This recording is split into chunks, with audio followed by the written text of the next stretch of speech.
नमस्कार, आप देख रहे हैं न्यूज नेशन में हूं पिनास त्यागी और हम आपके लिए लेकर आए हैं शाम 5 बजे की स्पेशल रिपोर्ट, जिसमें हम आपको दिखाने जा रहे हैं किस तरह से बिहार और उत्तर प्रदेश में हिंदुओं से, खासतौर से वो हिंदू जो निम्न वर्ग से आते हैं या फिर उनकी आय कम है, गरीब हैं, पिछड़े हुए हैं, उनके साथ किस तरह से जबरन धर्म परिवर्तन कराया जा रहा है, उनकी बहु बेटियों को निशाना बनाया जा रहा है। सबसे पहले आपको बिहार की रिपोर्ट दिखाते हैं, जहां पर हिंदुओं के साथ हो रहे इस उत्पीड़न को सामने लाए बिहार सरकार के ही एक मंत्री और वरिष्ठ बीजेपी नेता। ग्राउंड जीरो से हमारे संवाददाता रजनी सिन्हा की ये रिपोर्ट देखिए। इन दो चिट्ठी ने बिहार की सियासत में भूचाल ला दिया है। पहले गौर से देखिए इस चिट्ठी में क्या लिखा गया है। नीतीश सरकार के खान और भूतत्व विभाग के मंत्री और बीजेपी नेता जनक राम ने 4 जून को पहली चिट्ठी जमुई के डीएम और एसपी को लिखी है, जबकि दूसरी चिट्ठी 6 जून को गोपालगंज के डीएम और एसपी को लिखी है। चिट्ठी में मंत्री जी ने बिहार में महादलित परिवार की बच्चियों को जबरन धर्म परिवर्तन कराकर निकाह कराने का मामला उठाया है। बिहार बीजेपी के आधिकारिक ट्विटर हैंडल से इस चिट्ठी को शेयर करते हुए दावा किया गया है कि गोपालगंज और जमुई में महादलित समाज की बेटियों को अगवा कर जबरन धर्म परिवर्तन और निकाह कराया गया है। जाहिर है मंत्री जी के आरोप काफी गंभीर हैं और इस आरोप की सच्चाई परखने के लिए न्यूज नेशन की टीम पटना से 175 किलोमीटर दूर जमुई के लिए रवाना हुई। हम उस परिवार को ढूंढ रहे हैं जिस परिवार की दलित बच्ची के पर अत्याचार हुआ है। यह आरोप लगा है कि उस बच्ची के साथ गलत किया गया है, उसका अपहरण किया गया है, उससे निकाह किया गया है। जब हम पटना से करीब 250 किलोमीटर दूर जमुई पहुंचे तो हमें ये पता चला कि वो परिवार दहशत से गांव छोड़ चुका है। अब हम उस परिवार की तलाश में हैं। हमें पता चला है कि जमुई से अभी फ़िलहाल हम 6 किलोमीटर बाहर आए हैं और यहाँ से बताया ये गया है कि मुझे आगे 40 किलोमीटर और जाना है और वहाँ कोई एक गाँव है जहाँ ये परिवार फ़िलहाल कहीं रह रहा है, छुप के रह रहा है, किसी रिश्तेदार के यहाँ इसने शरण लिया हुआ है। और हम यही जानने के लिए निकले हैं कि जमुई से ये परिवार जब निकला तो ये गया कहाँ और आखिर इस परिवार को घर छोड़ने की नौबत क्यों आई।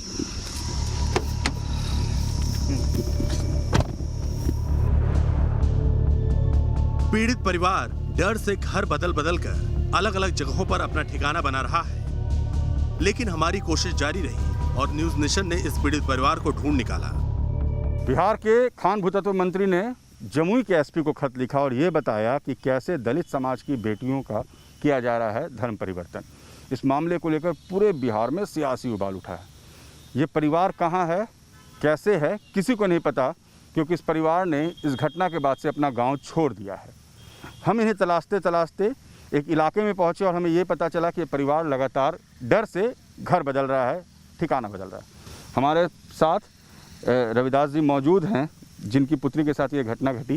क्या नाम है आपका? रामबालक रविदास। क्या हुआ रामबालक जी आपके परिवार? हमारे घर में ने बंदूक पिस्तौल लेकर धमकी देकर हमारे बच्चे को लेकर चले गए और ज़्यादा बोलेगा तो सबको बाल बच्चे को जान मार देगा। ने बरजोबरी ने हमारी घर से बच्चियों को निकाल लिए। पप्पू खान लेके चला गया और ज़्यादा बोलेगा ये वो कभी एकदम अभी क्या किया कि 1-2 लड़के को और उठा कर ले जाएंगे। बच्ची के साथ क्या किया आपके लिए? बच्ची को घर के वही पिस्तौल उठा कर खींच के लेके चला गया। जब शादी है बोला हम ये बच्ची से करेंगे, शादी करवा के शादी किया भी उसको तबाह करता है कि किसी का माँ बहन को उठा के ले जाता है, कोई बोलने वाला नहीं है, यही सब होता है। और वो लोग 2-4 हज़ार का संख्या है, मुस्लिम लोग बहुत बदमाशी करता है। तो ये कोई होगा कि हिंदू लड़की को उठा के ले जाकर ज़बरदस्ती शादी करेंगे तो हम लोग फिर लाएँ इसको, तो इससे भी पूछा जाए, बोलता है उसको कि हम क्यों रहेंगे, हाँ वो मुस्लिम हम हिंदू हैं, ये कोई ज़बरदस्ती शादी होता है, हमारा माँ बाप दूसरा शादी जहाँ देंगे वहाँ रहेंगे हम। पीड़ित परिवार का साफ साफ कहना है कि उनकी बेटी को जबरन उठाकर ले गए, धर्म परिवर्तन कर निकाह की बात सामने आ रही है। ऐसे में उस नाबालिग लड़की का पक्ष जानना भी जरूरी था, जिसके साथ इस वारदात को अंजाम दिया गया। हमारे साथ वो बच्ची है जिसके साथ ये अत्याचार हुआ है। क्या हुआ तुम्हें तो बताओ। मेरे ये हुआ कि मेरे ज़बरदस्ती ले जा करके निकाह करा लिया मस्जिद में कि नहीं करेगी तो तुम्हारा माँ बाप के सभी लोग की जान मार देंगे। इसके डर से हम उसके वजह से हम कर लिए थे, जा कर बोला था कि नहीं करेंगे तो सबको गोली मार देंगे, इसके वजह से हम डर से चले गए। तो क्या किया तुमको ले जाके, क्या किया मस्जिद में? क्या किया? यही किया, शादी किया, निकाह करा लिया था। बोला कि नहीं करेंगे तो मार देंगे तुम्हारे। 16 साल की ये पीड़ित लड़की साफ साफ कह रही है कि न सिर्फ उसे अगवा किया गया बल्कि मस्जिद में धर्म परिवर्तन कर उसके साथ जबरन निकाह किया गया। हालांकि समाज सेवियों की मदद से ये लड़की किसी तरह आरोपियों के चंगुल से छूट पाई। हमारे साथ प्रदीप है। ये वो शख्स है जो लगातार इस पीड़ित परिवार के संपर्क में है और उनकी हर मुमकिन मदद की कोशिश भी कर रहे हैं। प्रदीप, क्या स्थिति है इस परिवार की और क्या हुआ? सर, पता चला है कि लड़की का पिता बताया कि मेरे बेटी जो है सो कोई अपहरण करके ले गया है, लेकिन उसका पिताजी पता किया तो गांव का बगल का ही लड़का पप्पू खान है जो उसको बहला फुसका कर ले करके वो धर्मांतरण कर दिया। और उसके बाद प्रशासन उसको लड़की को रिकवर किया तो वो बताई कि माँ के साथ रहेंगे और हमको बलजबरी वो धर्मांतरण कर लिया है। और हम लोग चाहते हैं कि लड़की को नया मिले, परिवार को नया मिले। वहाँ बहुत दहशत में है, वो लोग घर से भागा चल रहा है, लेकिन अभी तक प्रशासन के द्वारा गिरफ्तारी नहीं हुई। उस गांव की क्या स्थिति है, क्या नाम है, कितने परिवार वहाँ रहते हैं, किस तरह? उस गांव को वहाँ 4 घर है रविदास का, और मुसलमान लोग का जो है घर बहुत सारे हैं, 100 से ऊपर है। उसी के भय से वो लोग गांव में नहीं रह रहा है और वो लोग भागा दूसरे कल यहाँ परसों वहाँ उस तरह करके रह रहा है। और अभी तक वो लोग को गिरफ्तारी नहीं किया। उसको डर है कि हम वहाँ जाएंगे तो हम लोग को मारपीट करेगा। ये परिवार जो तमाम परिवार लोग बहुत दहशत में है। हाँ, बहुत दहशत में है, बहुत दहशत में। जब तक गिरफ्तार नहीं होता है तब तक ये लोग दहशत में रहेगा। क्या लगता है कि आप लोग जिस आते हैं समाज के जिस वर्ग से, आखिर इस वर्ग को टारगेट करने का कोई खास कारण? टारगेट गरीब रहने के कारण और पिछड़ा रहने के कारण वो टारगेट किया गया है। और प्रशासन लगातार बात हो रही है, गिरफ्तार कर रहे हैं, लेकिन अभी तक गिरफ्तारी नहीं हुई। Team news nation. बिहार में हिंदुओं पर हो रहे जुल्म सितम की कहानी को सबसे पहले प्रशासन के सामने लेकर आए बीजेपी के वरिष्ठ लीडर और मंत्री गोपाल जी, और उन्होंने बाकायदा माफ कीजिएगा जितन राम जी, और उन्होंने बाकायदा गोपालगंज और जमुई के जो डीएम हैं उनको चिट्ठी लिखकर इस बाबत सूचित भी किया, अपनी जांच कराने की मांग भी उठाई। किस तरह की अड़चनें आई और क्या कुछ उन्होंने पाया, आइए आपको दिखाते हैं उनसे खास बातचीत जो रजनीश सिन्हा ने की। क्या दलित समुदाय की लड़कियों का हो रहा है धर्म परिवर्तन? सवाल हमारा नहीं है, सवाल बिहार के खान एवं भूतत्व विभाग के मंत्री जनक राम का है, जिन्होंने गोपालगंज और जमुई के एसपी को खत लिखा है। सर, आपने 2 खत 2 जिलों के एसपी को लिखा है। सबसे पहले तो मैं आप लोगों को धन्यवाद देना चाहता हूं कि जब नए दायित्व मुझे सरकार में मिली और बिहार के यशस्वी मुख्यमंत्री आदरणीय नीतीश कुमार जी के नेतृत्व में जो सुशासन की सरकार है, न्यायप्रिय सरकार है, इस सरकार में लगातार मैं देख रहा हूं कि अनुसूचित जाति की बच्चियों के साथ एक खास वर्ग के बच्चे टारगेट कर रहे हैं। एक काफ़ी पीड़ादायक बात है। प्रशासन भी काम कर रही है, लेकिन उन समुदाय को कहां से ताकत और शक्ति मिलती है, ये बड़ी आश्चर्य की बात है। और मुझे इसकी चिंता है कि जिन लोगों ने बाबा साहब डॉक्टर BR अम्बेडकर की बात करके, जिन लोगों ने संविधान की हवाला दे करके अनुसूचित जाति के भाई और बहनों को समय समय से दिग्भ्रमित करने का काम लोग करते हैं, आज संविधान की हवाला देने वाले, अनुसूचित जाति की बात करने वाले, भीम और मीम की बात करने वाले, बिहार में जब ऐसी घटनाएं घटती है उस पर उनकी जुबान नहीं खुलती है, नहीं निकलती है, बंद है। सिर्फ मामला शादी तक है या वाकई ये धर्म परिवर्तन से जुड़ा मामला दिखता है? बाकायदे आपको 22 में जो घटना घटी है, मस्जिद में ले जा करके धर्म परिवर्तन कराया गया है, तो ये तो दुख की बात है। जांच भी और बाकायदे सारी चीज़ें लड़की के पिता ने स्पष्ट रूप से कहा है और वहाँ के पुलिस प्रशासन के संज्ञान में आई है, प्रशासन के संज्ञान में आई है। गोपाल नीतीश सरकार के मंत्री और बीजेपी के वरिष्ठ नेता जनक राम जो हैं वो अपनी ही सरकार के प्रशासन पर आरोप लगा रहे हैं कि कोताही बरती गई है और उन्हीं के राज में जो है इस तरह से दलित हिंदू लड़कियों का जबरन धर्म परिवर्तन कराया जा रहा है। लेकिन आपको बता दें, इस पर नीतीश सरकार की तरफ से भी प्रतिक्रिया आई है। उन्होंने कार्रवाई की मांग की है जनक राम के खिलाफ और उनके आरोपों में दम नहीं बताया है। देखिए, बिहार की राजनीति के कुछ राजनेता दलित और मुसलमानों की एकता से डर गए हैं। उन्हें खौफ सता रहा है कि अगर बिहार में दलित और मुसलमान एक हो जाएगा तो उनकी राजनीतिक नाव डूब जाएगी। इसलिए दलितों और मुसलमानों के बीच में लड़ाई लगवाने के लिए ऐसे बयानबाजी दे रहे हैं जिससे समाज में एक तरीका का विरोधाभास पैदा हो। मैं वैसे राजनेताओं को, चाहे वो किसी दल के हों, सचेत कर देना चाहता हूं कि आप दलित और मुसलमानों की यूनिटी को मत तोड़िए। ये आग है, चल जाइएगा। महादलितों को बराबर नीतीश कुमार जी के रूप में एक ऐसा नेता मिला है जिसमें वो यकीन करते हैं और लगातार विधानसभा लोकसभा के चुनाव में वो नीतीश कुमार जी के नेतृत्व में जो भी गठबंधन हो उस गठबंधन के लिए वोट करते रहे हैं। इसीलिए मैं कहूँगा कि ये इसके पहले भी एक नेता का बयान आया था, पार्टी ने अनुशासन समिति को वो मामला सौंपा था, उनसे पूछताछ भी हुई थी।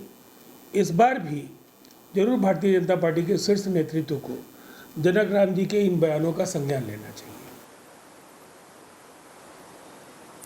मंत्री जनक राम ने बाकायदा अपनी शिकायत जो है डीएम और एसपी गोपालगंज से भी की थी और उनकी शिकायत पर क्या कुछ कार्रवाई हुई, आइए आपको ये भी बताते हैं। अभी 3 दिन पहले ही कुचाईकोट में एक मामला दर्ज किया था। उसमें एक कुचाईकोट के गांव की लड़की थी, उसके पिता ने बगल के ही गांव के एक लड़के के खिलाफ अपहरण का मामला दर्ज कराया था। जिस संबंध में माननीय मंत्री जी ने भी एक पत्र लिखा था मुझे, तो उसमें पुलिस ने त्वरित कार्रवाई करते हुए और जो अपहृता थी उसको सीवान के बड़हरिया थाना अंतर्गत से हम लोगों ने इसकी बरामदगी की है। और हमारे साथ हमारे संवाददाता रजनीश सिन्हा इस वक्त जुड़ चुके हैं। रजनीश, अपनी ही सरकार के खिलाफ बीजेपी के वरिष्ठ नेता और मंत्री जो हैं इस तरह से आरोप लगाएंगे और फिर वो उनकी शिकायत करेंगे। राजनीतिक मायने तो इसके लगाए ही जाएंगे, लेकिन ग्राउंड जीरो पर आपको क्या नजर आ रहा है? इन आरोपों में कितना दमखम है या बढ़ा चढ़ा कर वाकई में जैसा कि जेडीयू कह रही है पेश किया जा रहा है?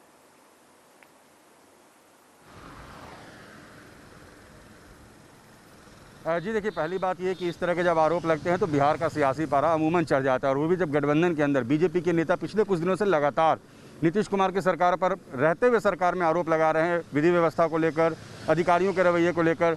2 दिन पहले संजय जायसवाल जो बीजेपी के प्रदेश अध्यक्ष हैं उन्होंने सवाल उठाया था। जनक राम जो मंत्री हैं वो खुलकर कह रहे हैं कि इस सरकार में महादलितों के साथ गलत हो रहा है, और ये वो वोट बैंक है जिस पर नीतीश कुमार हमेशा से सियासत करते रहे। और यही कारण है कि देखिए, जेडीयू के जो प्रवक्ता हैं बड़े खुल कर कह रहे हैं वो लोग कि ये जो समीकरण है इसे तोड़ना नहीं जाना चाहिए और ये गलत तरीके से अफवाह फैलाई जा रही है। बीजेपी के जो नेता ऐसे बोल रहे हैं उन पर कार्रवाई होनी चाहिए। तो जेडीयू को ये समझ आ रहा है कि अगर इस तरह की बातें होती रहेंगी तो आने वाले वक्त उन्हें परेशानी होगी। दूसरी बात, जब इन मामलों की बात करें पिनास, तो गोपालगंज में और जमुई में दोनों जगह जो घटनाएं घटी हैं, दोनों कमोबेश एक जैसी ही घटना है। यहाँ लड़की को लेकर एक पर्टिकुलर संप्रदाय के लोग ले जाते हैं। ये आरोप लगा है कि वो मस्जिद में ले जाकर निकाह करते हैं। जिस लड़की से मेरी बात हुई, जो पीड़िता है, वो बार बार ये कह रही थी कि मस्जिद में मेरा निकाह हुआ है। पुलिस पूरे मामले की जांच कर रही है। गोपालगंज में वो लड़का पकड़ा गया है, और साथ ही जमुई में मेरे पास अभी खबर आई है कि जिस लड़के पर आरोप लगा था उसे भी पुलिस ने अपनी हिरासत में लिया और पूछताछ शुरू हुई है। लेकिन सबसे बड़ी बात है कि जो इस तरह की घटनाएं घट रही हैं उससे एक समुदाय में डर का माहौल तो ज़रूर है। जहाँ मैं इस परिवार से मिला, वो इलाका जो था उनके घर से करीब 50 किलोमीटर दूर था।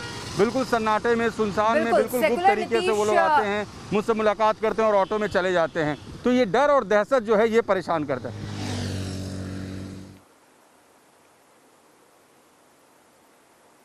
बिल्कुल, सेकुलर नीतीश की छवि पर कहीं ना कहीं ये जो पूरा प्रकरण है वो उसे ज़्यादा उछालने नहीं देना चाहेगी जेडीयू। और यहाँ पर जिस तरह से बीजेपी जो है वो फोरफ्रंट पे खेल रही है और यहाँ पर एक और सियासत गरमा रही है, जैसे कि आप जिक्र भी कर रहे थे, महादलितों की पूरी राजनीति जो है सीमांचल में किस तरह से महादलितों की बस्ती पर जो अटैक हुआ उसको लेकर किस तरह से राजनीतिक पारा जो है चढ़ रहा है। रजनीश वो भी रिपोर्ट दिखाते हैं। फिलहाल इस तमाम अपडेट के लिए आपका शुक्रिया।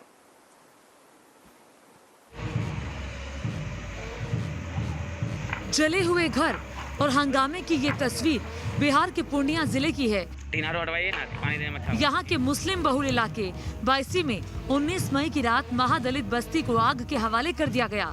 साथ ही मौके पर हुई खूनी झड़प में यहाँ एक शख्स की मौत हो गई, वहीं 10 से ज्यादा लोग घायल हो गए।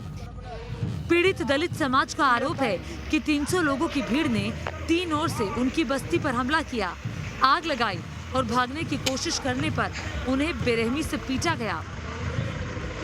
आपको जो ये मार लगी है कब लगी है? रात में। कौन मारा था आपको? किस चीज से मारा था आपको? चैन लेके। कौन चैन? मोटरसाइकिल का। अच्छा, क्या वजह से, क्यों ऐसा मारा आपको? घर में सो के। और आप घर में सो के, आपको पता भी नहीं था क्या हो रहा है और अचानक आके आपको मारने लगा? अचानक घर में टूट गया। वारदात के बाद पूर्णिया से पटना तक सियासी पारा गर्म हो गया है, जिसके बाद एक्शन में आई पूर्णिया पुलिस ने 3 FIR दर्ज कर 5 आरोपियों को गिरफ्तार किया है, जबकि 100 से ज्यादा अज्ञात लोगों पर केस दर्ज किया गया है। जिले के SP ने 22 SHO को सस्पेंड करते हुए इलाके में बड़ी तादाद में पुलिस बल की तैनाती की है। क्या पुलिस इसमें? दिनांक 19/5/2021 को इस घटना के संज्ञान में आने के बाद लगातार मेरे द्वारा इस घटना पर नज़र रखा जा रहा है। घटनास्थल पर भी जाकर लोगों से बातचीत की गई है। अभियुक्तों की गिरफ्तारी के लिए लगातार छापेमारी की जा रही है। अभी तक कुल 5 अभियुक्त को गिरफ्तार किया गया है, बाकियों की गिरफ्तारी के लिए भी छापेमारी की जा रही है। घटनास्थल पर अभी पुलिस पिकेट की व्यवस्था की गई है और पीड़ित परिवार से बात करके लगातार उनकी सुरक्षा की व्यवस्था की जा रही है। मामला महादलित से जुड़ा है। माना जाता है कि इस समाज के वोट का बड़ा हिस्सा NDA के पक्ष में जाता है। ऐसे में प्रशासन भी एक्शन में आया। DM ने तुरंत पीड़ित महादलित परिवारों को सरकारी योजनाओं के तहत मदद पहुंचाने का निर्देश दिया। वारदात के पीछे जमीन विवाद बताया जा रहा है, लेकिन जिस तरह से बंगाल चुनाव के नतीजे के बाद सीमांचल के इस मुस्लिम बहुल इलाके में हिंसा भड़की, वो कई सवाल जरूर खड़े कर रहा है। पूर्णिया से निरंजन सिंह के साथ टीम न्यूज नेशन। लव जिहाद के मामले बिहार से ही सामने आए हो ऐसा नहीं है। आपको बता दें कि उत्तर प्रदेश में भी इस तरह के मामले सामने आ रहे हैं। रामपुर की एक घटना बताई जा रही है, जहां पर फेसबुक के जरिए एक युवक ने पहले अपना नाम धर्म बदलकर लड़की को अपने जाल में फंसाया और 6 महीने तक उसे बंधक बनाकर रखा। मुरादाबाद के IG दफ्तर के बाहर ये लड़की इंसाफ के इंतजार में है। आप इस लड़की की आप बीती सुनेंगे तो आपकी भी रूह कांप जाएंगे। हम इस हिंदू लड़की की पहचान जाहिर नहीं कर सकते, ऐसे में हमने इस लड़की को रीना नाम दिया है। रीना का आरोप है कि मोहम्मद अयान ने राहुल कुमार बनकर न सिर्फ उससे निकाह करने की कोशिश की, बल्कि मना करने पर उसके साथ 6 महीने तक मारपीट और रेप की वारदात को अंजाम दिया। एक लड़के ने रामपुर जिले से नवाबनगर ग्राम से एक लड़के ने मेरी फेसबुक ID बना रखा था, राहुल कुमार के नाम से। इसके जरिए हमारी मतलब फेसबुक ID के जरिए बातचीत होने के बाद दोस्ती बड़ी दोस्ती के बाद फिर उसने काफ़ी टाइम तक बात हुआ। फिर शादी का प्रस्ताव रखा, फिर बहलाया फुसलाया, मुझे यहाँ तक बुलाया, रामपुर तक बुलाया और फिर आके घर लेके गया। घर जाने के बाद मुझे पता चला कि एक मुसलमान है, इसका नाम रियल नाम मोहम्मद अयान है, इसके बाप का नाम मोहम्मद जहूर है। कुशीनगर की रहने वाली रीना का रामपुर के नवाबनगर के एक लड़के से फेसबुक पर दोस्ती हुई। युवक ने रीना को अपना नाम राहुल कुमार बताया। दोस्ती धीरे धीरे प्यार में बदलती गई। दोनों ने जीने मरने की कस्में खा ली। राहुल के कहने पर रीना अपना घर छोड़कर रामपुर आ गई। रामपुर के स्वार में रीना राहुल के घर रहने लगी। यहाँ रीना को पता चला कि राहुल हिंदू नहीं बल्कि मुसलमान है। राहुल का असली नाम मोहम्मद अयान है। ऐसे में रीना ने अयान से निकाह करने से मना कर दिया, जिसके बाद रीना को 6 महीने तक अयान ने घर में बंधक बनाकर उसके साथ मारपीट की। इतना ही नहीं, मोहम्मद अयान और उसके 2 दोस्तों ने उसके साथ रेप भी किया। किसी तरह चंगुल से छूटकर भागी रीना अब कहती है कि राहुल के नाम से पहले भी मोहम्मद अयान ने कई लड़कियों को फंसाया। हमने मना किया शादी से, तो जबरदस्ती बलात्कार किया और घर में बंद करके रखा। और वहाँ से मैंने 6 महीने तक उसने मुझे जबरदस्ती शोषण किया। उसके बाद से उसके भाई है वो भी किया जबरदस्ती। रीना के इस गुहार पर रामपुर पुलिस एक्शन में आ चुकी है। मोहम्मद अयान के साथ 2 अज्ञात लोगों के खिलाफ रेप, धोखाधड़ी समेत कई मामलों में केस दर्ज किया जा चुका है। आरोपियों की तलाश की जा रही है। कुशीनगर की एक महिला द्वारा थाना स्वार पर एक तहरीर दी गई, जिसमें उसके द्वारा आरोप लगाए गए कि लगभग 1 वर्ष पूर्व फेसबुक पर राहुल कुमार नामक व्यक्ति से मेरी जान पहचान हो गई थी। उसने मेरे समक्ष शादी का प्रस्ताव रखा। जब मैं रामपुर पहुंची तो वो मुझे अपने साथ अपने गांव नवाबनगर थाना स्वार रामपुर ले गया। कुछ समय बाद जब मुझे जानकारी हुई कि राहुल का वास्तविक नाम मोहम्मद अयान है तथा मुझे धोखे में रखकर मेरा अयान आदि द्वारा शारीरिक शोषण किया गया, प्राप्त तहरीर के आधार पर थाना स्वार पर सुसंगत धाराओं में अभियोग पंजीकृत कर विधिक कार्रवाई की जा रही है। लेकिन सवाल है, आखिर कब तक लव जिहाद के नाम पर हिंदू लड़कियों की आबरू का इस तरह से सौदा होता रहेगा? Team news nation.